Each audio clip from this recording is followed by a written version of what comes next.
Good morning, folks. So I woke up this morning. My TV was playing YouTube, just random videos. And I had to wake up to Justin Trudeau talking, which automatically made me get up, sigh, and go and make some coffee. Thinking, it's going to be one of those days. Anyway, I thought it was funny. The video that was playing is from a couple months ago. It was a CTV News interview in which a member of the press was asking him some tough questions, and Trudeau's surrounded by a bunch of his cabinet members and other MPs. They're just so arrogant. Somebody asked a question about Polyev and him blaming Trudeau for problems, and the way they smirk and yes, you'll see what I mean. But there's also a comment he makes about how bad things were under Harper. Now let's think about that right now. Were things bad under Harper? No. Were housing prices more than doubled? Inflation rate skyrocketing? 5 Canadians using the food bank? I can just go on and on. Not to mention scandal after scandal after scandal. Military in shambles. Seniors struggling. I mean, you name it. There's a problem. And pretty much every level of Canadian society under 8 years under Trudeau. But anyway, let's listen to the interview. Pierre Poilievre is blaming you for pretty much every problem facing the country, whether that's crime. Big laugh from the gallery. That's great. Crime, inflation, a shortage of housing. And looking at the polls, I'm wondering if you think that message is sticking, if you think there's a large number of Canadians who blame you, not for trying to solve their problems, but making them worse. One thing we've heard right across the country is that Canadians are going through a tough time right now.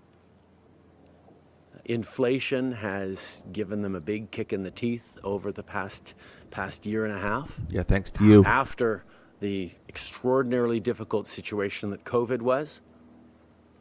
And now interest rates causing huge challenges on home buyers and homeowners. Yeah, thanks to you. And people are really feeling it.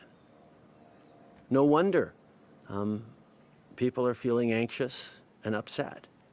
At you. The question, of course, as politicians remains, what do we do when people are upset? How do we respond when people are fearful for their future, worried about their kids' prosperity, worried about their ability to pay their rent or buy over groceries? $600,000. What does leadership mean? You have no idea. When people are hurting. Well, Mr. Polyev has decided, let's make them even angrier. Let's give them a scapegoat. Yeah, God forbid we question anything you're doing. That's easy, and it is. That's not my approach. It hasn't been our approach as a government. Certainly when Mr. Harper was bringing the country in the wrong direction. Bringing the country in the wrong direction.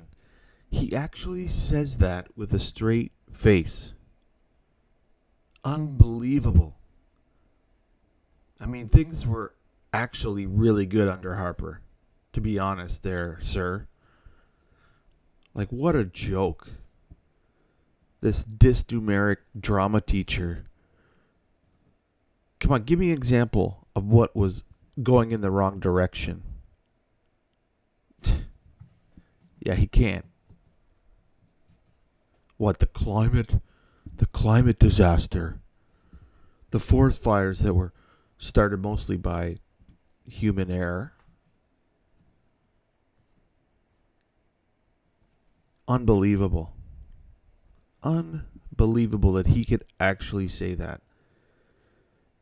You know how you got voted? Because that election where Harper lost, no one actually believed you'd get in. And the major silent majority of people that were voting for Harper and thought things were good never believed you'd get in. And then you had all the crazy left-wing pot-smoking lazy people who came out to vote for legalized weed, and all the girls or women that thought you were handsome just voted for you for that reason. And proportional government. We need more women. And I'm not against women in government. I'm for the right person for the right job. That's it. Whether you're a man or a woman. Not we need half my cabinet to be women. Anyway, things in the wrong direction for Stephen Harper's time. Give me a break. As a party, in 2014, 2015, we made a commitment to solve the challenges the middle class was facing. Name one. The struggles people working hard to join the middle class were facing. We put forward solutions, rolled up our sleeves, and got to work. We've lifted over 1 million people out of poverty, 500,000 kids out of poverty since 2015. But yet more are We've using the created food bank. millions of new jobs. This guy just lies. We've moved forward on reconciliation in ways that not only is lifting socioeconomic standards and ending boil water advisories across the country, but is creating economic activity and opportunity for the kinds of investments, whether it's lithium mines.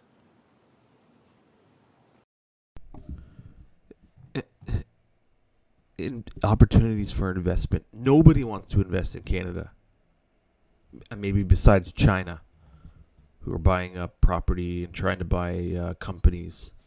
I wonder why. Man, this guy lies through his teeth, and how those people behind him can stand there.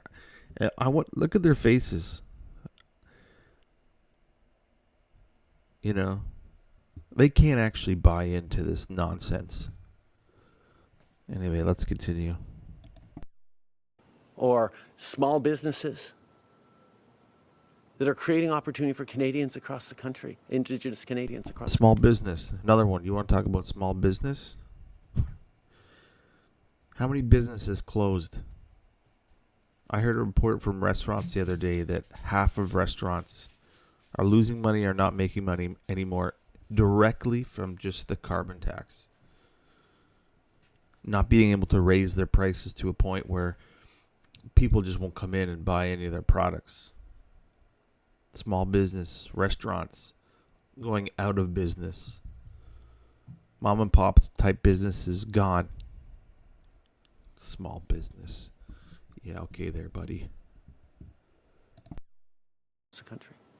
We're continuing to show leadership on climate. Nobody believes you. There's no leadership. You're a laughing stock around the world. The other day, the California governor made a joke about your black socks, about being caught with black socks as a joke, and you didn't even catch it. He's making fun of you. Where we're drawing in massive global investments, creating good jobs for future generations, reassuring folks like the third generation steel workers at the Dofasco plant in Hamilton that there's going to be a fifth, sixth, seventh, eighth generation of steel workers in Hamilton because of the investments we're making in electric arc transformation. Canadians are struggling. Canadians are worried. And they're seeing two different approaches to leadership right now. One that mirrors back that anger and frustration and amplifies it and lays blame without offering solutions. Or one that recognizes, yeah, times are really tough for a whole lot of people right now. And we're going to keep... Times are really tough for a lot of people right now.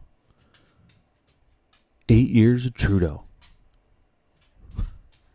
If you're out there and you actually think that after 8 years, he's going to make things better,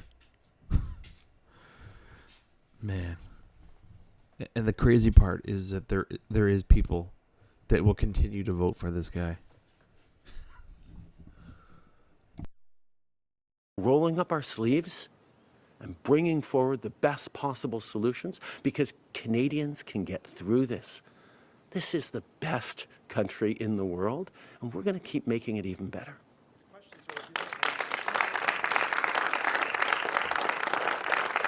Yeah, that smug smirk. His little nod. Terrible. So that's what I woke up to today.